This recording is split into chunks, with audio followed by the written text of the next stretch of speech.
Hey there, fellow DIY enthusiasts. If you're staring at that frustrating E22 error code on your Candy washing machine from the 2025 models, you're in the right place. Today, we're diving into what this error means, why it happens, and how you can fix it yourself to get your laundry back on track. Let's jump right in. First off, the E22 error code typically signals a problem with the water drainage system. This means your washing machine isn't draining properly, which can lead to water buildup and stop the cycle dead in its tracks. It's a common issue in Candy models like the 723 series, often caused by simple things like a clogged filter, a kinked drain hose, or even a faulty pump. Don't worry.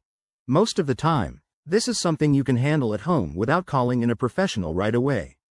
To start troubleshooting, unplug your washing machine for safety and let it sit for a few minutes. This gives it a chance to reset. Next, check the drain hose, make sure it's not bent, twisted, or blocked.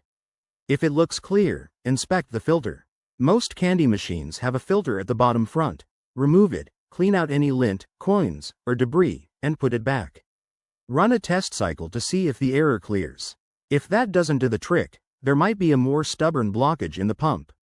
You'll need to access the pump area. Refer to your user manual for your specific model. Gently clear any obstructions, but be careful not to damage any parts. Remember, if you're not comfortable with this step or if the error persists, it's time to call a certified technician to avoid any risk of electrical issues or further damage. Wrapping this up, dealing with the E22 error doesn't have to be a headache. By following these steps, you could save yourself time and money. If you found this helpful, give this video a thumbs up, subscribe for more home appliance tips, and drop a comment below if you have questions or your own fixes.